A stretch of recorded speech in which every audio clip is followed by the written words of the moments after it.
Muy buenas tardes para todos. Es un gusto saludarlos desde el equipo de investigaciones económicas sectoriales y de mercado del grupo Cibest. Y en esta oportunidad tenerles la primicia del lanzamiento de nuestra guía Bancolombia 2026. Ese compendio de la visión económica, sectorial y de mercados que esperamos sea de utilidad para que ustedes en sus compañías, sus actividades logren planear y postularse de alguna manera de cara a lo que creemos va a ser un 2026 bastante retador también, pero con unas señales que queremos se lleven desde el optimismo de la actividad económica. Y tal vez quisiera arrancar por ahí precisamente, y es decir que la economía está en un mejor momento. Viene encaminada hacia una recuperación económica sostenida. Veremos cómo se suman distintos sectores a dicha reactivación económica, pero es muy importante no perder de vista que esta es una carrera de largo aliento. Es de alguna manera una carrera de endurance.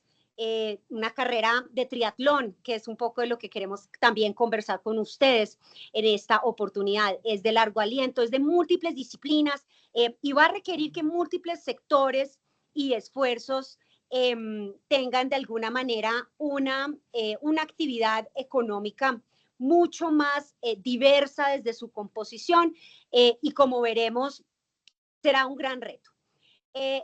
En guías Bancolombia anteriores hemos tratado de acuñar una palabra para tratar de describir y pensar lo que será el siguiente año. Y en el 2024 acuñamos la palabra de prudencia. Y nada pudo haber sido más cierto. Se requirió prudencia en la política monetaria, prudencia en el manejo fiscal en su momento,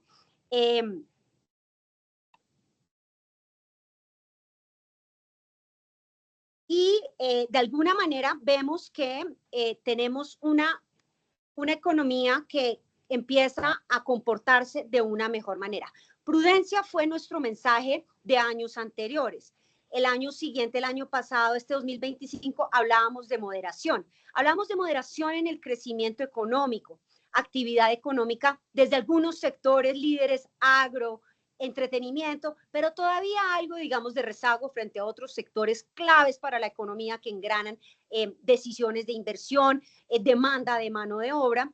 Y para este 2026 les traemos la palabra que creemos va a ser y describe perfectamente cómo debemos estarnos posicionando para el año que viene. Tiene que ver con la transición. Será un año de transición, una transición retadora. No estoy hablando necesariamente de una ámbito electoral o político, no trataremos eso en esta oportunidad, pero será un año de transición de gobierno, será un año de transición de cara a los esfuerzos fiscales que se van a requerir y definitivamente un año de transición para las economías que además enfrentan un escenario bastante volátil y difícil en términos globales. Y precisamente quisiera arrancar por lo que en un triatlón vemos y es, consideramos que en la actualidad estamos más o menos saliendo del agua. Y sí, eran aguas turbulentas, el entorno internacional convulsionado, la guerra arancelaria que sin duda llegó a tocar unos picos muy importantes en el tono, en la narrativa, en la misma adversidad, pero que consideramos ha venido desescalando conforme el mismo gobierno Trump se da cuenta de las implicaciones que tiene una agenda así agresiva. No obstante, como veremos, sí hay implicaciones de dicho aumento en las pulsaciones que se sintieron desde ese día de liberación en abril y que de alguna manera en este momento nos ubicamos en un terreno todavía no certero, pero un poco más desescalado respecto a esos momentos. Entonces, tenemos una guerra arancelaria, estamos saliendo del agua y una de las cosas que nos enseña la disciplina en el triatlón es que hay que tener mucho cuidado cuando salimos del agua. Salimos mareados, salimos con altas pulsaciones, debemos encontrar la forma de recuperar nuestro ritmo de respiración y para eso consideramos el 2026 será un año clave para que las empresas vuelvan a tomar cabeza, traten de buscar todavía en un ambiente muy incierto y muy volátil, pues algún grado, digamos, de seguridad de que la economía va encaminada hacia una reactivación. Y ese creo que es el principal mensaje que venimos dando desde la Guía Bancolombia. Claro, en años anteriores, más como desde las proyecciones y desde el optimismo que nos caracteriza, pero en esta oportunidad nuestra Guía Bancolombia, ese optimismo de la actividad económica se respalda en los datos y yo creo que eso es algo muy importante para señalar. Entonces, estamos en un entorno en todo caso de aversión al riesgo, tenemos como esos activos refugio que anteriormente las economías tendían a volcarse a buscarlas en momentos que tenemos este grado de dificultad. Hoy vemos que de alguna manera tenemos unos bonos del Tesoro estadounidense que ya no necesariamente fungen esa opción de desescalamiento de esto. Perdón, un segundo, voy a solucionar algo que creo que tenemos con el sonido y ya vuelvo.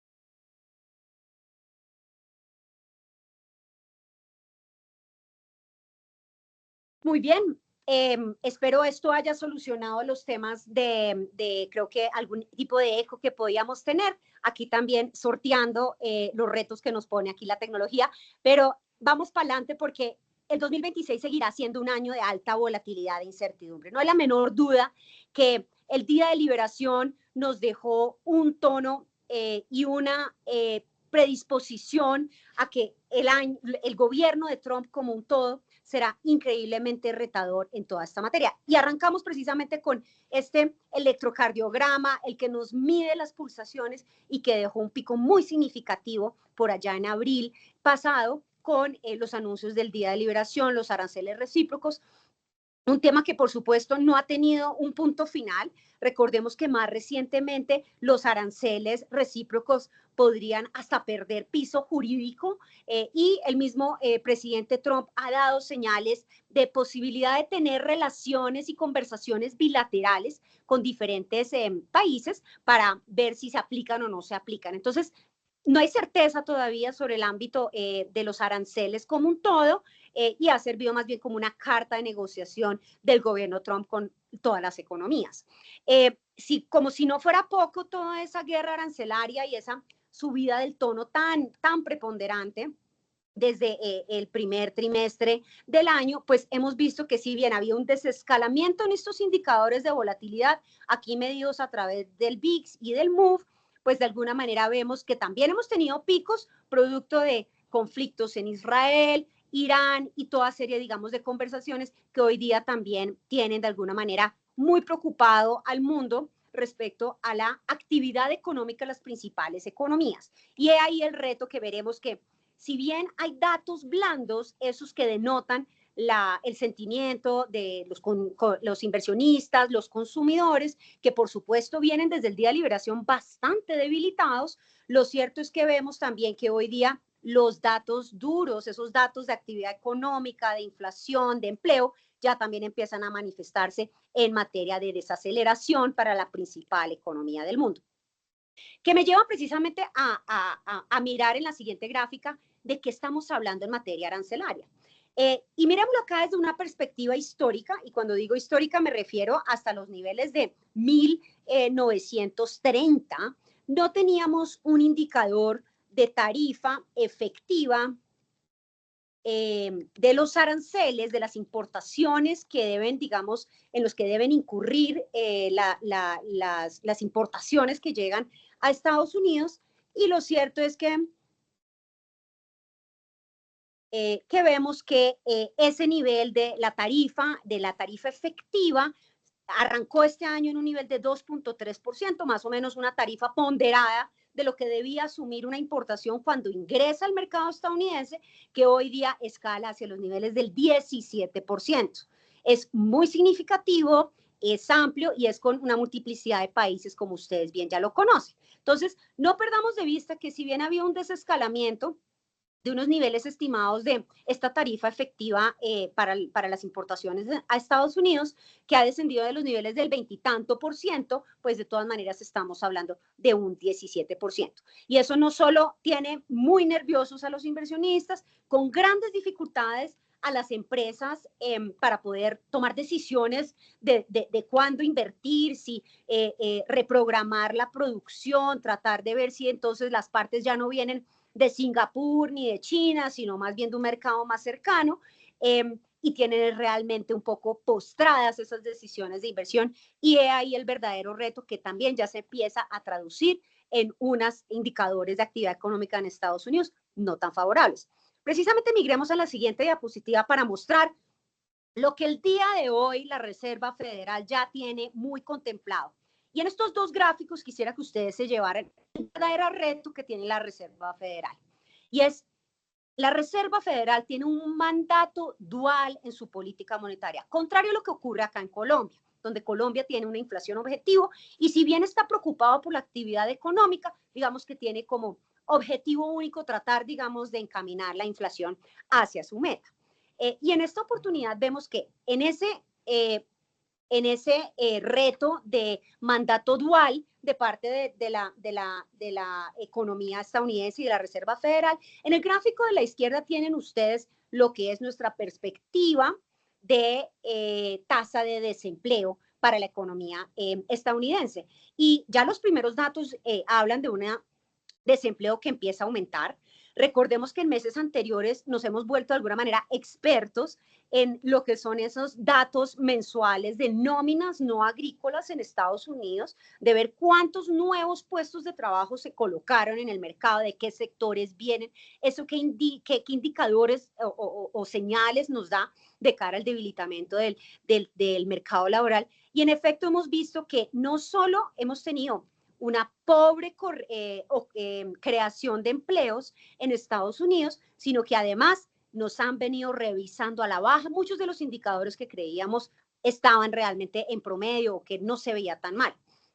Se han llegado a revisar indicadores casi que desde el gobierno de Biden, para darles una idea de lo significativo que ha sido la reducción en esos datos de creación de nóminas. Y como respuesta, pues naturalmente el empleo debilitándose denota una actividad que empieza a ablandarse y en el gráfico de la derecha ven precisamente cómo también la inflación empieza a tener pequeñas señales, aunque todavía a tono con lo que el mercado espera, pero que empieza a reflejar que hay en ciertos productos una transmisión de esos aranceles hacia ese consumidor final. Quisiera hacer aquí una pausa para quienes no lo saben, hacerles saber que hay mucho debate internacional y la literatura así también lo refleja sobre a qué tipo de inflación o de comportamientos en la dinámica de precios debe responder un banco central. Si son por parte de la demanda, es decir, de lo que los consumidores efectivamente están consumiendo y que eso genera, digamos, una espiral de precios, pues es ahí donde la Reserva Federal debería actuar. Por el contrario, si se trata de efectos desde la oferta, bien sea como en su momento tuvimos un escalamiento en los precios de combustible por la guerra en Rusia y Ucrania, los fertilizantes a nivel mundial estaban más costosos y eso se traducía, eso es un efecto desde un choque de oferta, también así lo hemos visto cuando hay fenómenos climáticos sobre la inflación. Y lo cierto es que la Reserva Federal podría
Bueno, muy bien.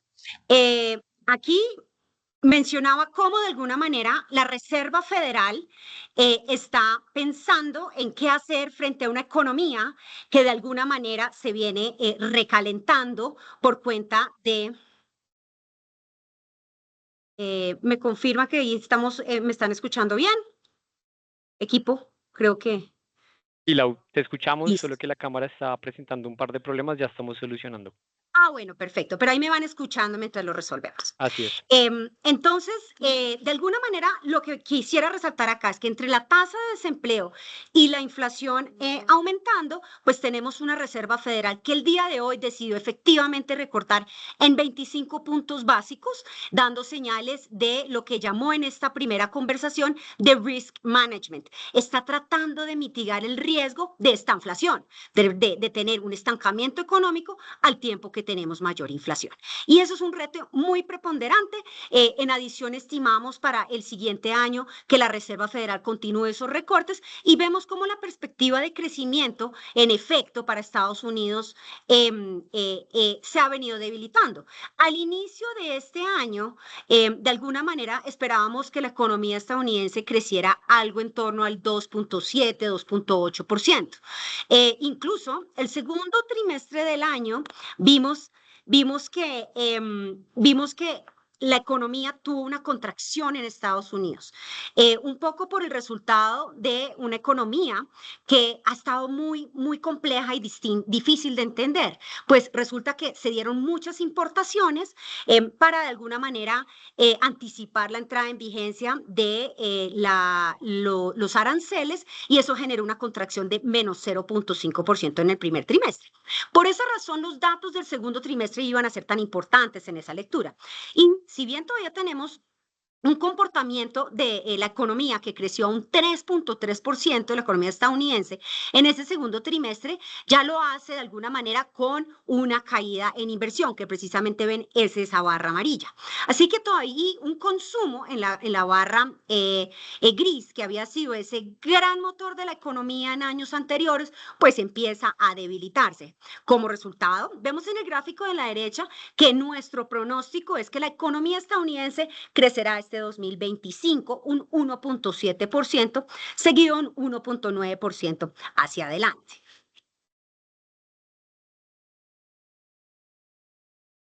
Muy bien.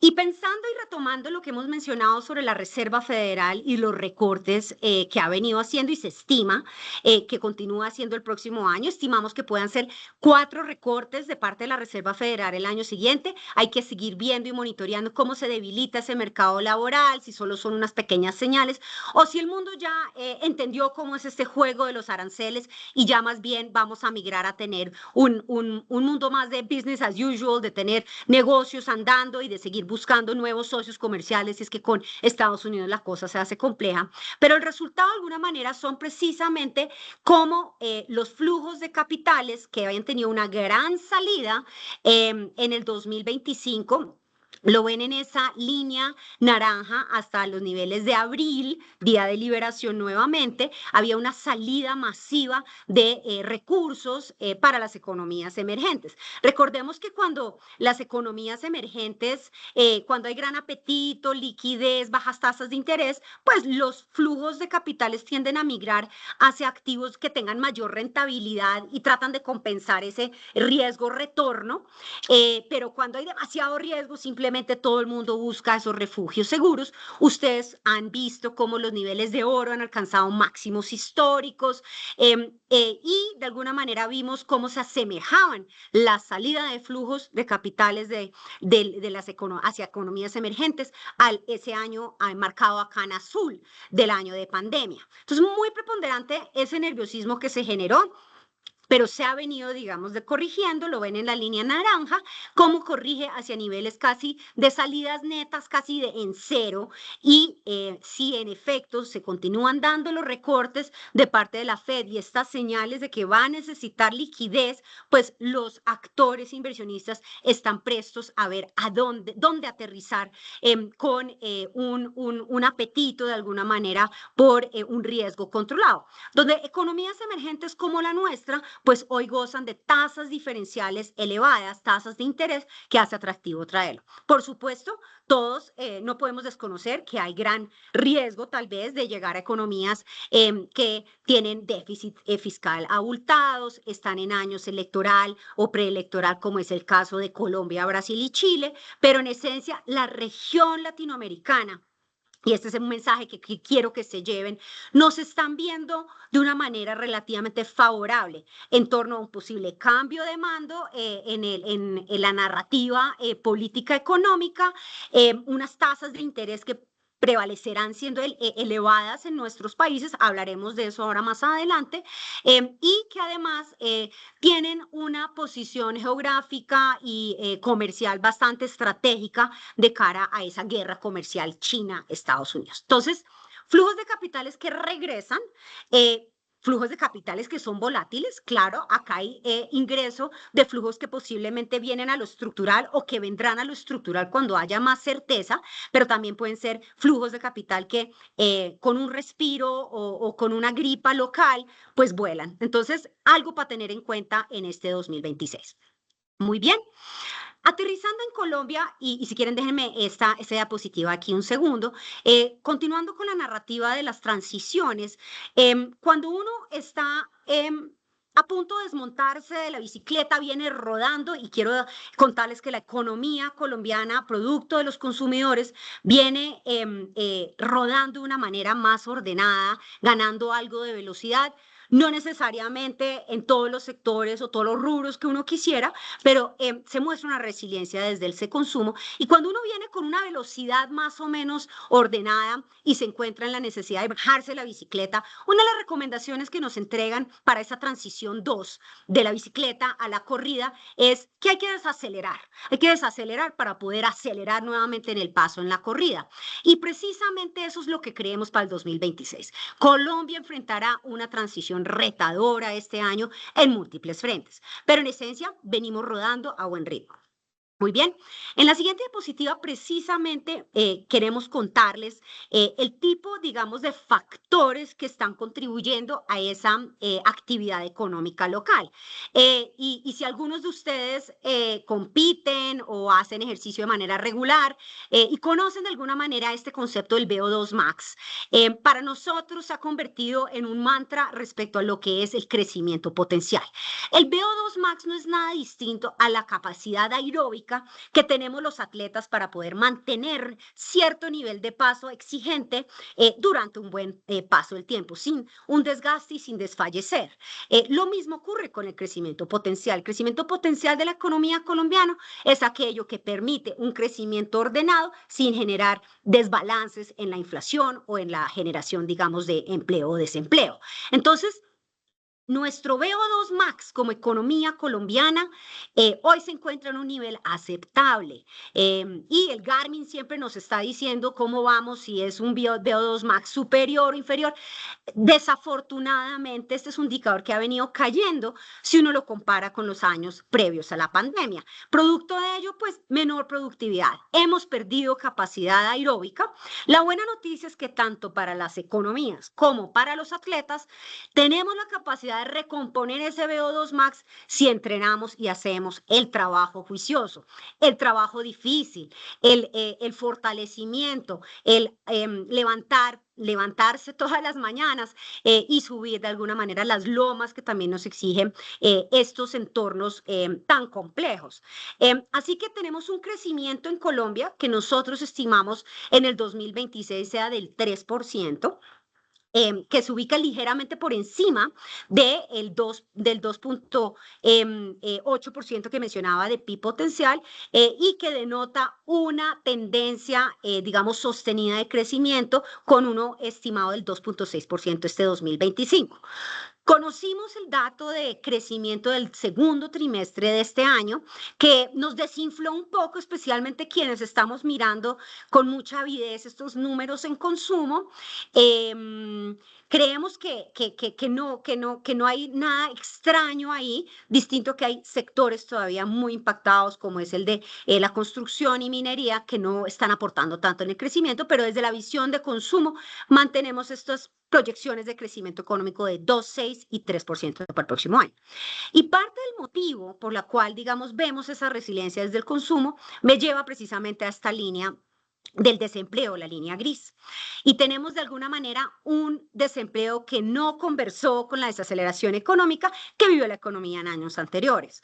Estimamos una tasa de desempleo debajo de los 2 dígitos. Eso es algo, digamos, sin precedente, difícil de entender. Creo que hay factores detrás para que todos profundicemos sobre una economía que ha cambiado, una economía cuyo mercado laboral se compone de una manera diferente, una sociedad que empieza a envejecerse muy rápidamente, un fenómeno migratorio que pone, digamos, también retos en términos de cómo se ve esta composición y definitivamente una informalidad que viene al alza. Pero estimamos un 9.4% de tasa de desempleo para el 2026 y pues eso es algo para aplaudir y que de alguna manera los consumidores y los hogares bien se han vuelto de alguna manera salvavidas de la economía.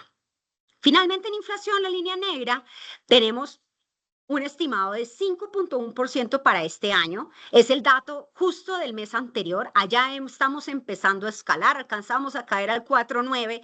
Muchos se ilusionaron que esa convergencia prevalecía. Nosotros sí hemos venido estimando que este año sería más retador en materia inflacionaria y como veremos más adelante, este reto prevalece. Pero en esencia, de esta gráfica, llévense el mensaje de una estabilización de las principales variables macroeconómicas y eso es algo para celebrar y que nos tiene de alguna manera en una senda de crecimiento más inercial y ordenado a tono con lo que ha sido la economía en su historia. Muy bien. Hablemos un poco más del mercado laboral. Ya mencioné que el 2026 tendríamos un estimado de 9.4% de desempleo y los datos más recientes nos han llevado a reconfigurar nuestro pronóstico para este año a un 9.2%. Y en el gráfico de la derecha ven precisamente cómo es la composición de donde se vienen generando estos nuevos empleos. Una parte importante en esa barra gris tiene que ver con la informalidad. Informales que creemos no son los informales que tal vez los libros de texto nos enseñaron a ver o que uno piensa el vendedor ambulante. No, acá hay informal de todo tipo, acá hay informales más formales. Informales que de alguna manera son trabajadores de cuenta propia que pudieron haberse salido del mercado laboral en medio de la pandemia encontrando negocios que les impedía o les da la posibilidad de desarrollarse profesionalmente sin tener necesariamente un trabajo en una compañía y también recordemos que las compañías pues vienen de afrontar costos laborales más altos, menores horas de trabajo y eso también se reduce en una menor oferta de trabajo de parte de algunos de estos sectores y ni qué decir de lo que creemos puede ser un efecto de la reforma laboral para los años que vienen. Hemos escrito a profundidad en el tema, los invitamos a consultar también esos estudios que hacemos en materia de efectos de la reforma laboral. Entonces, los informales están aumentando y eso es algo que hay que ver de nuestra economía, eso qué significa y qué depara de cara al crecimiento de la economía. También teníamos en meses anteriores una fuerte participación del sector público en generar nuevos puestos de trabajo. A buena hora, el sector público es ese impulsor, ese músculo contracíclico cuando la economía se venía abajo, pero sabemos que hay unas afugias fiscales muy profundas, una gran burocracia que hay que entrar a mirar en una estrategia muy comprensiva de racionalización del gasto, de dónde se echa tijera en el gasto, así que nos quedamos también con la idea de que el empleo público ha sido un promotor del mercado laboral y hacia adelante cómo se sostiene de cara a la complicada situación fiscal que mencionaremos más adelante. Pero un mercado laboral en esencia que le da un poder adquisitivo a los hogares, una capacidad de seguir consumiendo, en adición al flujo de remesas que también viene ayudando a los ingresos de los hogares. Entonces, bien, este es un factor que ayuda al consumo. Muy bien. Inflación, ya mencioné un poco por dónde vemos esas perspectivas. En esta nueva actualización para el 2026, nuevamente hemos revisado al alza nuestro pronóstico de inflación para el 2026 y estimamos quedará por fuera del rango meta del Banco de la República, que recuerden ustedes es un rango entre el 2 y 4%. 4.1 es el dato puntual que tenemos para el 2026 y sería el sexto año consecutivo que el banco no cumple su meta.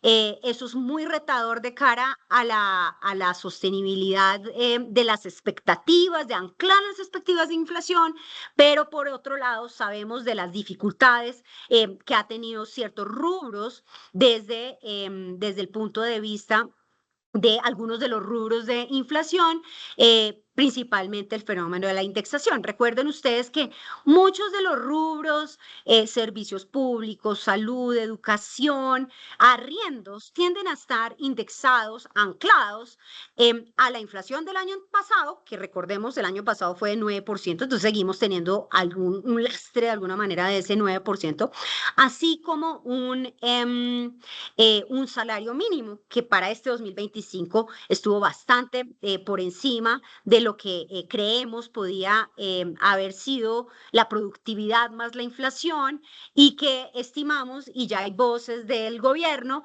digamos, promulgando por lo que podría ser un salario mínimo nuevamente bastante generoso para el 2026. Además que tradicionalmente la historia sí lo muestra, el salario mínimo en su último año electoral, independientemente del gobierno de turno, pues tiende a ser un poco más, digamos, cuantitativo en ese sentido. Entonces, vemos estas complicaciones de cara al salario mínimo. De cara también a lo que vimos que fue un proceso de desinflación de los alimentos, esa línea naranja que ustedes pueden ver ahí, fue muy fuerte en su momento, alcanzamos a tener inflación de alimentos del 27%, cayó hacia los niveles más o menos del 3% a finales del año pasado. ¿Y qué ha venido sucediendo? Ha venido aumentando. En alimentos, si bien el factor climático no ha tenido una incidencia muy significativa, sí que lo ha tenido los bloqueos y las dificultades para realmente abastecer al país desde las diferentes regiones. Algo que de continuar creemos seguirá impactando ese rubro de alimentos. Entonces, retos en varios frentes, pero sí quiero que se lleven un mensaje de cara a la inflación. Hay un proceso de desinflación en curso.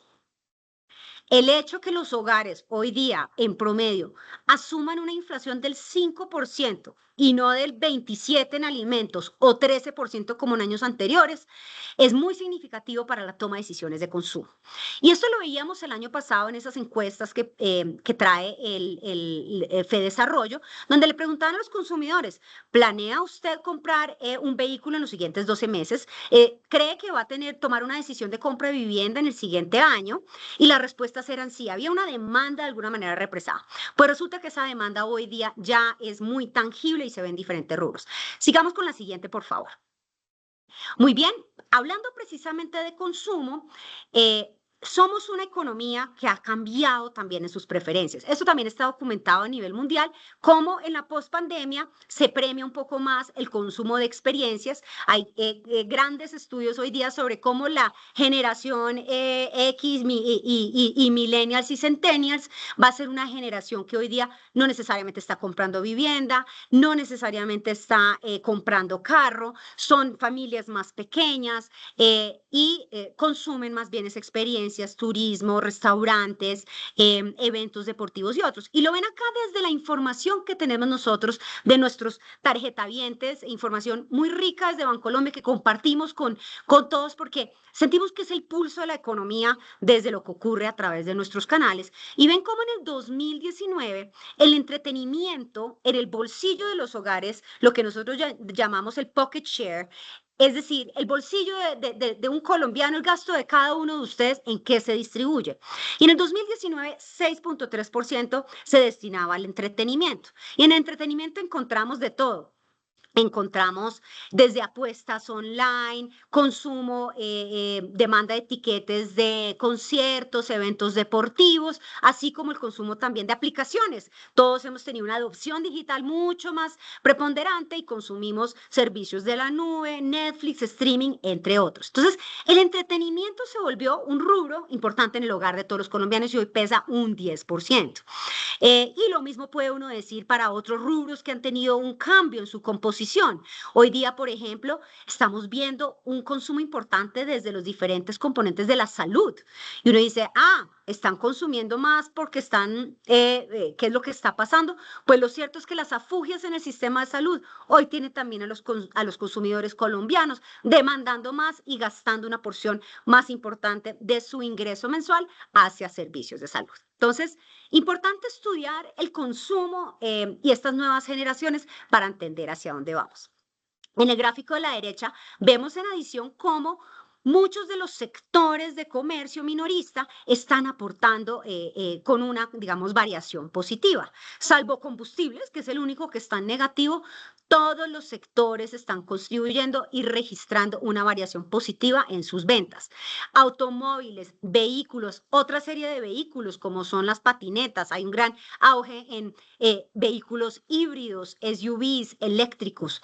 Y bueno, esto demanda unos recursos importantes de los hogares que también se están destinando hacia otra serie de bienes durables, electrónicos, farmacéuticos, entre otros. Entonces, muy importante que muchos rubros estén contribuyendo en ese dinamismo del sector y denota nuevamente esa resiliencia al consumo. El día de ayer conocimos los datos más recientes en materia de ventas minoristas y producción industrial y nosotros que desde nuestro equipo en parte por ver estos números, digamos, muy granulares desde lo que ocurre a través de nuestros canales, venimos muy optimistas de cara a lo que viene el consumo. Y las cifras nos están incluso dando sorpresas por encima del optimismo propio que tenemos en materia de consumo. Así que el consumo, el salvavidas de la economía, vamos a ver que eso tiene de ancho y de largo. Muy bien.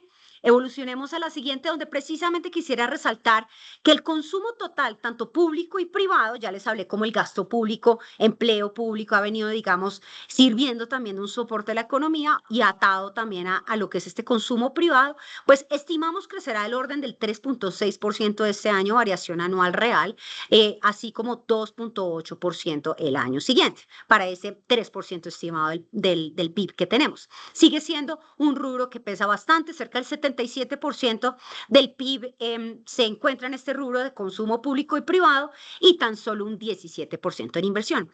Y ese es un mensaje que queremos que se lleven. El 2026 será un año muy retador en esa transición, pero es que es una transición que estamos viviendo en múltiples frentes. Estamos en una transición donde se están agotando o culminando esos grandes proyectos de infraestructura de las 4G, 5G, que hoy día, claro, nos arrojan unos números interesantes en términos de lo que está aportando las obras civiles. Los bogotanos vemos un metro que en efecto se está, digamos, construyendo, pero ¿qué va a pasar en los siguientes 4 años cuando no hay discusiones y proyectos que se están lanzando en este momento? Esas son las discusiones que en el 2026 deberían ayudar a generar una transición hacia adelante. Y ni qué decir de la inversión pública, que por supuesto también se ha venido abajo y que enfrenta pues una restricción presupuestal bastante significativa. Muy bien, hablemos entonces un poco de lo que, volviendo al punto de cómo el crecimiento potencial tal vez ha perdido fuerza. Estamos hablando de que somos una economía menos productiva, consumimos más, nos divertimos un montón, pero no nos estamos educando, no estamos ahorrando, no estamos comprando vivienda. ¿Qué está pasando? Pues ahí hay que tratar de ver qué tipo de sectores y cómo se enfatiza y se promueve la productividad, donde ese reto fiscal, por supuesto, va a ser muy importante. Muy bien, en esta última sección y también para dar un espacio a preguntas si les hubiese, migro sobre todo al tema del tema fiscal. Si quieres, movemos hacia adelante. Un poco, hay una simetría, si quieres, regresa a la del sectorial, que yo creo que acá para nuestros oyentes es bien interesante ver poco esa asimetría sectorial de quienes aportan el crecimiento y quienes tal vez no, y sectores que siguen mostrando un dinamismo impresionante. Arrancaría tal vez por ese sector de entretenimiento, recreación, cultura, pues estimamos crezca cerca de 9.5% este 2025 y 2026 vemos una dinámica también de esa índole. No obstante, como lo ven en el porcentaje inferior de estos rubros, este sector pesa solo 4%. Entonces, qué bueno que todos nos estamos divirtiendo, que hay aparentemente en nuestra planeación del hogar siempre hay un rubro para ir a ver a la selección en Barranquilla, para consumir esas boletas de Karol G, Bad Bunny en Medellín. Entonces también tenemos que de alguna manera ir a consumir turismo, restaurante y otros. Qué bueno porque también engrana con el comercio, pero lastimosamente es un sector que no deja, digamos, grandes réditos y tampoco pesa tanto en el total. Hablemos un poco de un sector que sí pesa y es el del comercio. 17% pesa y aquí, como ya les mencioné, les anticipé, hay mejores noticias, mejores perspectivas, un crecimiento casi del índole del 5% estimado tanto para este año como el próximo. Pero tenemos sectores que, con todo y que vienen en una decaída significativa, pues porque la narrativa ha sido migrar, digamos, de un modelo de flujos de parte del sector minero energético, pues tenemos que el 2025 será un año de contracción nuevamente significativo para este sector. Y tal vez lo aprovecho para unir con la siguiente gráfica, que es el de las afugias fiscales. Si los ingresos que anteriormente venían del sector minero energético están en esos niveles de contracción, también son ingresos que tradicionalmente han ayudado a las finanzas del Estado. Ahí hay cosas para pensar de cara a una transición energética, una transición de gobierno, una transición de modelo que nos permita de alguna manera garantizar el flujo de energía que necesitamos, pero también de alguna manera entender que debe ser de manera, digamos, transitoria. Panorama fiscal. Lo ven en el gráfico de la izquierda como hoy, a junio, tenemos un déficit fiscal del 3.8% del PIB. Estamos bien encaminados a posiblemente superar ese 7.1% de déficit fiscal que el mismo gobierno estima una vez se quita el yugo de la regla fiscal, aplica la cláusula de escape que aplica además por los siguientes 3 años. Nuevamente, tendremos un gobierno de transición que deberá asumir los retos fiscales, pero que tiene mal que bien, pues una carta blanca para tener mayor gasto por cuenta de esta ruptura de la cláusula de la regla del escape de la regla fiscal.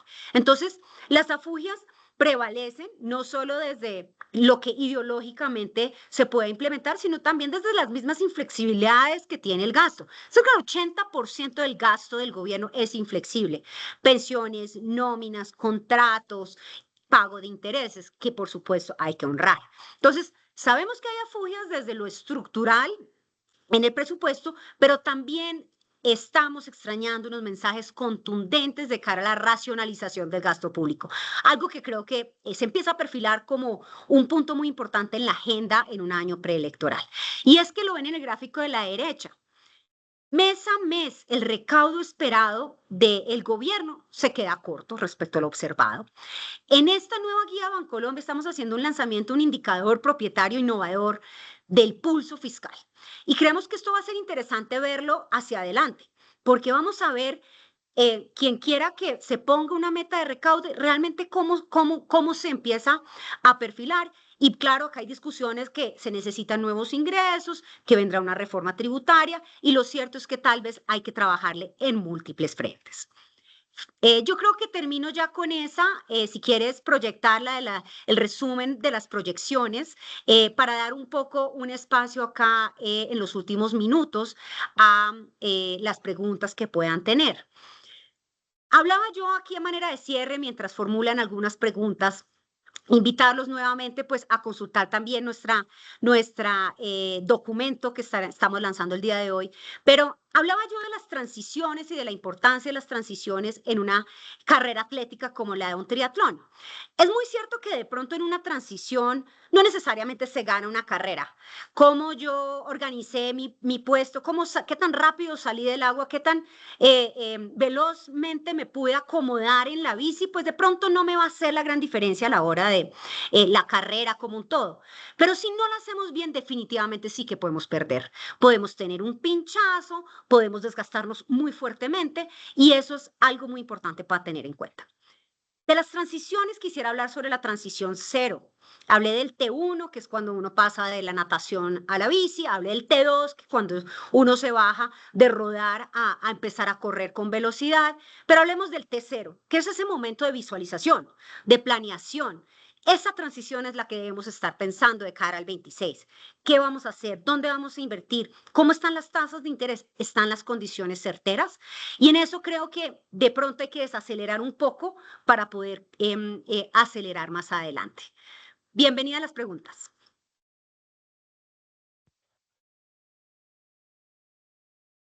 Lau, muchas gracias por todo ese recuento de lo que nosotros estamos viendo para el próximo año. Tuvimos un evento que más allá justamente de las dificultades técnicas que en algún momento todos experimentamos, pues estamos teniendo más de 1000 conectados, que es una cifra récord para este evento tan importante, para lo que pensamos va a pasar en el próximo año. Un año lleno de oportunidades en ese proceso de transición que justamente es al final el mensaje que queremos dejar de este espacio. Muchas de las preguntas ya las respondimos. Hay quizás una que veo muy valiosa tocar en este frente y es relacionada con la desertificación de Colombia y las posibles implicaciones que vamos a tener, que dicho sea de paso, quizás estamos en un escenario previsible, buena parte de la decisión ya estaba descontada por los mercados, pero en todo caso hay algunos puntos que vale la pena mencionar porque sí es cierto que vamos a tener algunas consecuencias a raíz de esa decisión. Sí, y muchas gracias por esa pregunta porque creo que es muy oportuna. Si bien era previsible un escenario de desertificación, dados todos sus informes de cultivos de coca, son datos duros que hablan de un poco como de la necesidad de parte del gobierno estadounidense. Además, un gobierno, importante decirlo, muy ávido a esa lucha antidrogas, entiéndase, también desde esa guerra arancelaria, va en contra de una guerra, digamos, de fentanilo. Entonces, era muy factible el escenario. Creemos que es un escenario un poco híbrido que da una posibilidad de moverse en buen camino, porque de alguna manera es como una desertificación condicionada. De alguna manera es como cuando el hijo de uno no le está yendo bien en el colegio, no lo quieren echar del colegio y le dan como una matrícula condicional. Eh, requiere de esfuerzos de los padres para poner a tono, digamos, a ese hijo indisciplinado y requiere esfuerzos un poco desde todas las conversaciones que se puedan dar. Entonces, acá hay oportunidades, pero sin duda puede haber efectos. ¿Qué tipo de efectos muy puntuales ya se vienen, digamos, anotando y conversando? Pues es que, no, por ahora, digamos, esa desertificación condicionada no nos estará retirando el apoyo, digamos, en esa lucha antidrogas. Algo muy positivo y que también denota lo estratégico que es Colombia para el gobierno estadounidense. No solo por la relación bilateral de muchos años, sino precisamente por la situación y esta guerra antidrogas. Y yo creo que eso es algo para aprovechar en cualquier escenario. Somos estratégicos para bien o para mal y eso es algo para tener tal vez incluso muy presente de cara a un siguiente gobierno en esa transición.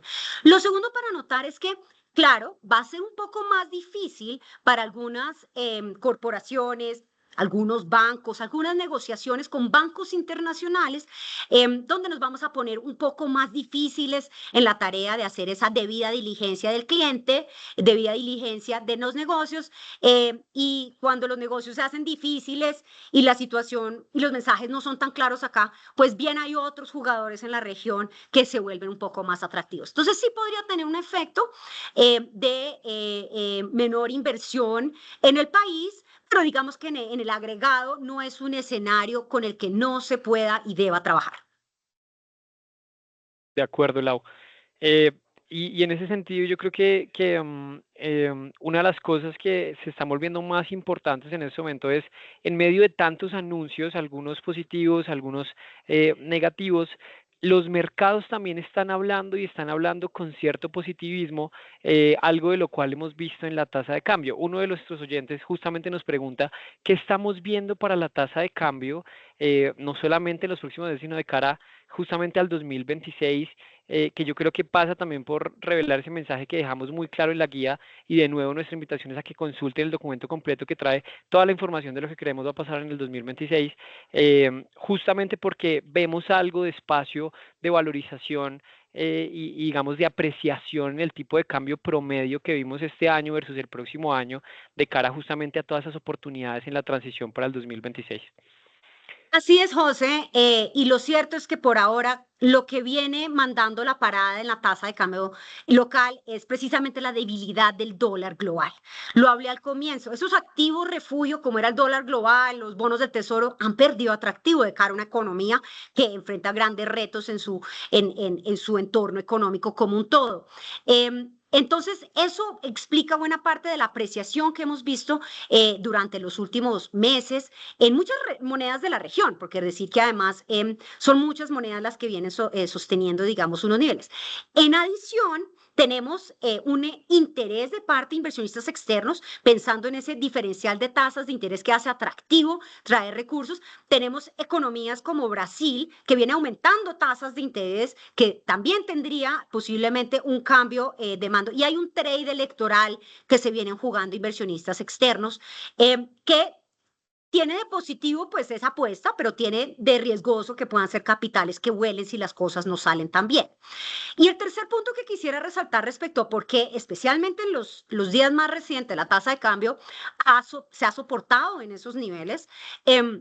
O incluso pues caído, digamos, de manera más significativa, tiene que ver con las operaciones que viene haciendo crédito público para mejorar el perfil de la deuda colombiana, está implicando la necesidad de traer dólares al mercado. Son operaciones que se vienen haciendo en el mercado y son operaciones que no son despreciables. No tenemos perfecta conciencia sobre ni cuándo están entrando ni en qué magnitudes, pero sí estamos viendo unos movimientos de flujos de dólares entrando que puedan estar explicando esa tendencia. ¿Prevalecerá eso hacia adelante?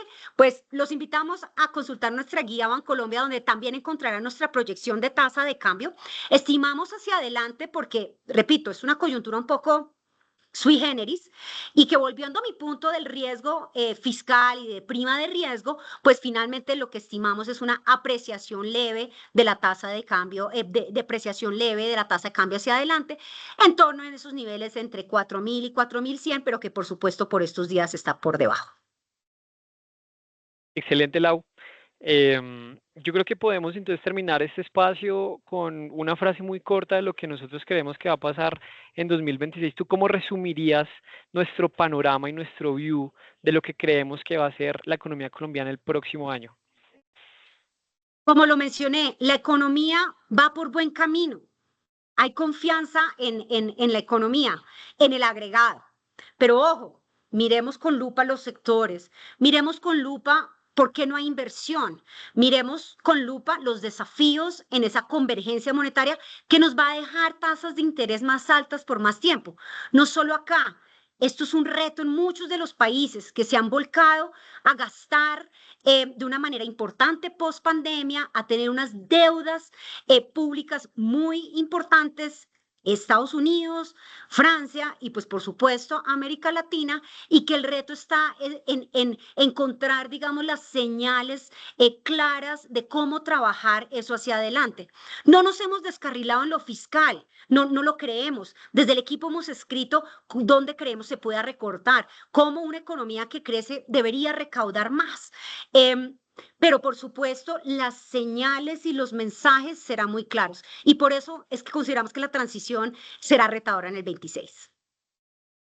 Bueno, Laura, muchas gracias. Yo creo que con ese mensaje de cierre, pues no nos resta más sino invitarlos de nuevo a que consulten nuestra guía Bancolombia para el próximo año, y que se conecten a todos los informes que nosotros continuamente vamos a estar sacando de lo que creemos va a pasar en el 2026. Muchísimas gracias por conectarse con nosotros.